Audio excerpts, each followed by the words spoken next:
Hei kaikki. Olen Kimmo Alakunnas, nykytanssilyhyt elokuva Muurahaisen ohjaaja, käsikirjoittaja, koreografi, lavastaja, yksi leikkaajista sekä esiintyjistä. Valmistuin teatterikorkeakoulusta tanssitaiteen maisteriksi. Muurahainen oli taiteellinen opinnäytteeni ja se oli ensimmäinen elokuvan muotoon toteutettu maisterin lopputyö teatterikorkeakoulun historiassa. Elokuva oli kaiken kaikkiaan toinen ohjaamani lyhyt elokuva ja sitä aiemmin olin tehnyt pääasiallisesti näyttämöteoksia tanssin ja teatterin parissa.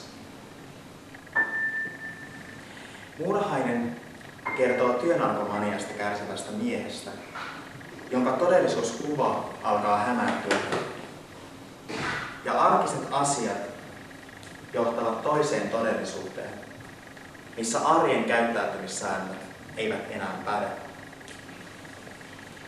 Miehen työkaveri joutuu todistajaksi näiden mielikuvitusmaailmojen välillä.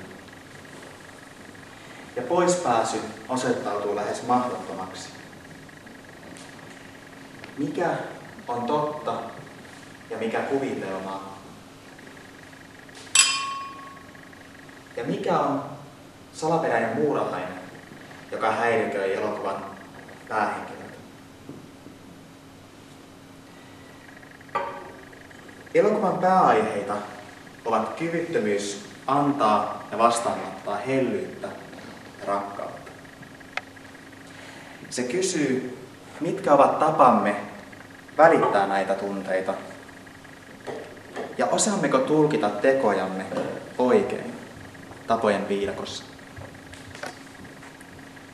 Jos emme saavuta jotain haluamaamme tarpeeksi nopeasti, otamme sen väkisin, emmekä ymmärrä tekevämme mitään väärin.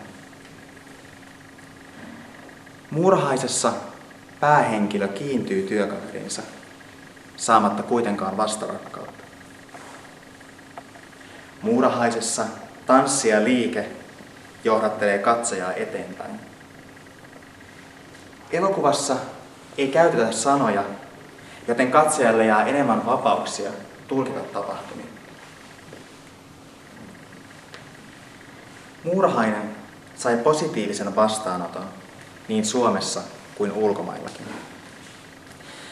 Vuoteen 2011 mennessä Muurahainen on osallistunut elokuvafestivaaleille Suomessa, Ruotsissa, Venäjällä, Italiassa, Yhdysvalloissa, Latviassa, Skotlannissa, Thaimaassa, Perussa, Englannissa, Argentiinassa, Kreikassa, Espanjassa, Puolassa, Maltalla, Romaniassa, Kyproksella, Tšekeissä, Albaniassa, Belgiassa, Japanissa, Sloveniassa, Portugalissa, Hollannissa ja nyt täällä teidän seurassa.